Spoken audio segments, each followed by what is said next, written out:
Contact sports are evasion-based sports. In attack, you're looking to get rid of a defender. In defence, you're looking to mark the attacker. Arguably, this makes speed the most important physical quality in contact sports. So how do we develop it? In this video, I'm going to be going through sprinting volume guidelines, i.e. how to structure a speed session, speed mechanics, both acceleration and top end speed, strength exercises for speed, and plyometric exercises for speed. If you want to get fast, you need to sprint. It's become a bit of a cliche, but 90% of contact athletes simply don't get enough speed exposure each week. We suggest at least 2, maybe 3 speed sessions or exposures per week if you're really looking to prioritise your speed development. And that's 90% of what you need to know about speed training. It's very easy to get caught up with the sexy special strength exercises for speed or the best plyometric exercises for speed. But fundamentally, humans get better just by doing that thing. If you wanted to squat more, you do more sets of squats at a higher frequency. If you want to bench more, bench more. If you want to run faster, you need to sprint more. Now, how much sprinting you do does depend on many factors, but mainly your experience, your previous sprinting experience. But as a general rule of thumb, I like these volume guidelines for both acceleration and top end speed. If you've got zero history of speed training, you may want to go below these guidelines. And if you're highly experienced and hit a bit of a plateau, you might want to exceed these volume recommendations. But for most contact athletes, we suggest using a short to long approach for speed training 2 to 3 times a week. Short to long approach is a training method coined by the late sprint coach Charlie Francis, where you start with more acceleration based sprints, i.e. shorter sprints, and over the weeks and months progress into more top end speed development or longer sprints. This allows you to condition your tissues and body to the stressors of top end speed because it is a highly stressful activity on the body. Now, a bit of a controversial opinion of mine is that the importance of sprint mechanics is a little overblown these days and potentially a bit of an iatrogenic. Iatrogenic means harm done by the healer. And I often see this with strength coaches that have all the right intentions to get their athletes fast, but they're trying to jam them in to these technical models designed for elite sprinters that oftentimes actually increases their risk of injury and makes them slower. Because speed mechanics is highly individualized and complicated. Yes, there's basic principles that we're going to be going through, but what you see coaches doing is go into the smallest detail without understanding all the factors that go into effective sprint mechanics. So, for example, 2 rugby athletes here, Big Ben Tamafuna, 160 kilo prop, and Little Harry Randall, a 75 kilo scrum half. Both play the same sport, but they're both going to use completely different strategies to run as fast as they possibly can. And you'd expect that. So it doesn't make sense to try and force Big Ben into the exact speed mechanics you'd expect from elite sprinters. And these are the kind of things we've got to consider. What is the weight of the athlete? The limb lengths of the athlete? What sport do they compete in? So for example, I've seen a lot of football athletes that have a very short stride length when sprinting, And a lot of coaches try and lengthen that to get them running faster. But the reason they probably have a short stride length is because they've got to hold on to possession and they're kicking a ball.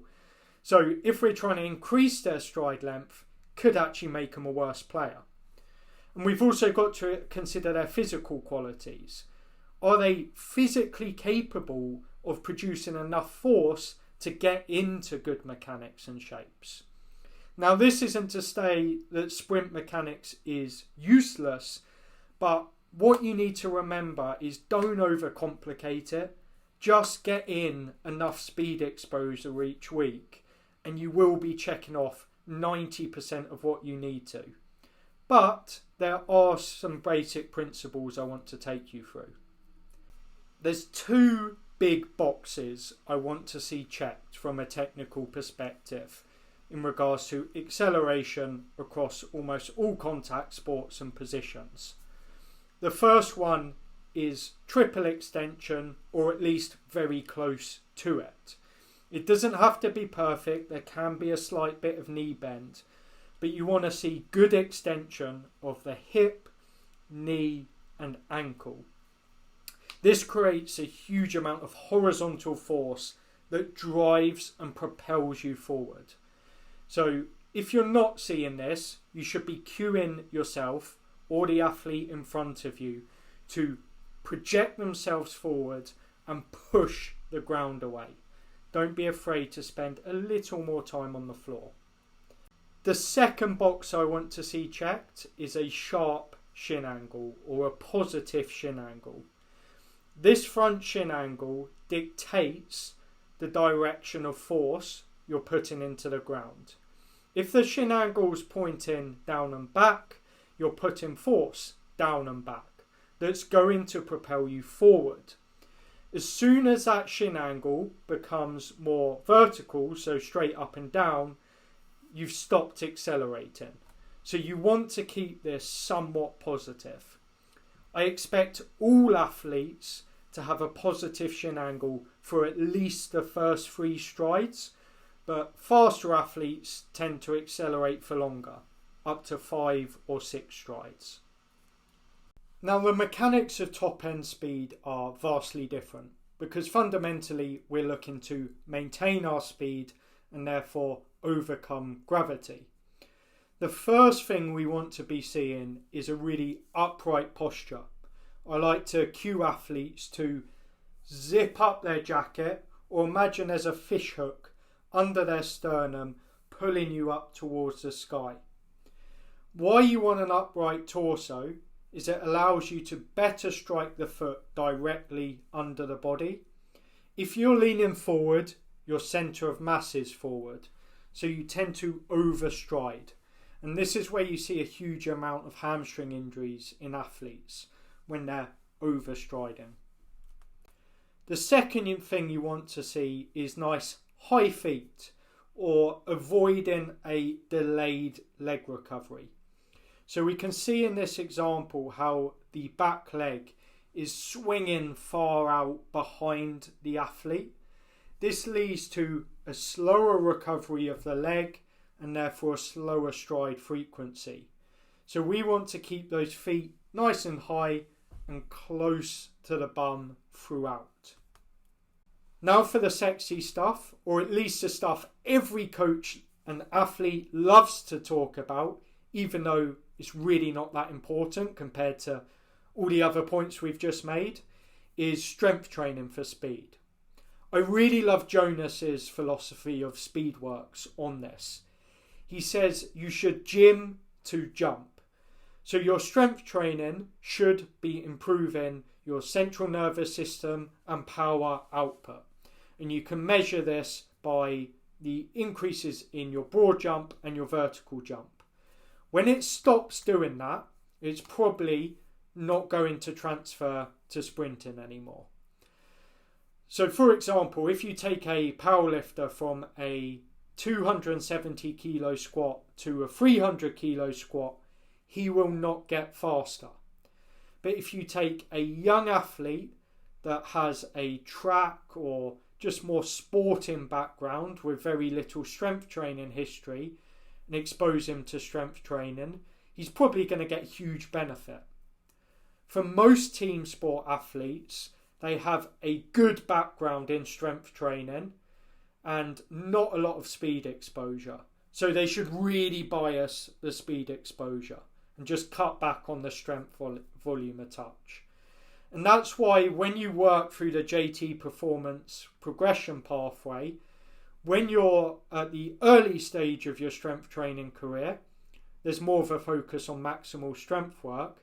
But as you get to the later stages, there's more of an emphasis on power outputs in jumping movements, reactive strength, and just absolute speed exercises rather than strength, because there's just diminishing returns. With that being said, there's exercises I like to include no matter where you are on that pathway, more to improve overall robustness and your ability to handle lots of speed volume. So we know how frequent hamstrings injuries are within sprinters and team sports as a whole. So we want to be targeting the hamstrings at both the hip with RDLs and the knee with leg curls, Nordics, etc. to reduce that risk of injury. We want to be building up the hips where we can. As this image shows, elite sprinters tend to have far more muscular hips. So we want to be doing some kind of hip flexion work such as cable knee drives and hip extension work. Again, RDLs, kickbacks, hip thrusts.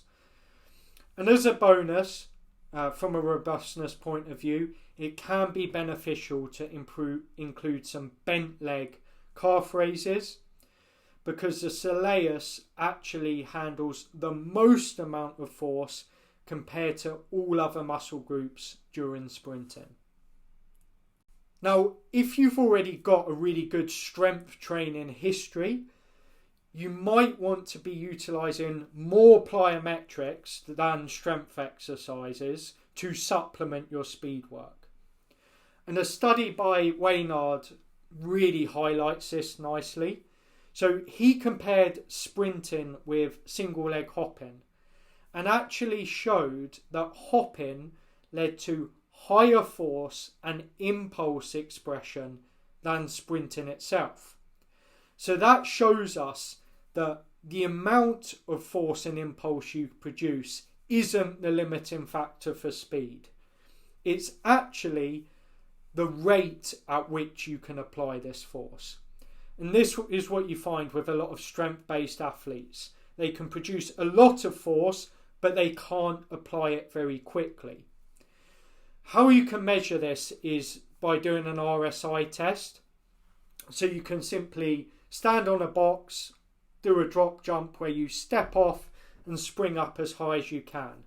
And use an app like My Jump Lab to analyse the height and the ground contact time of that jump. For our athletes that are really focused on speed, we want to be seeing a RSI above 3.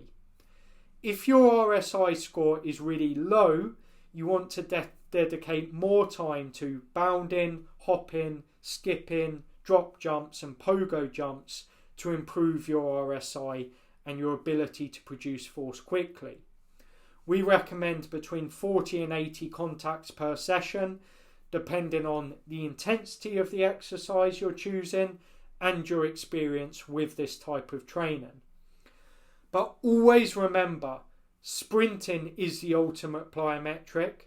You're still getting this stretch shortening cycle and elastic response just through sprinting itself.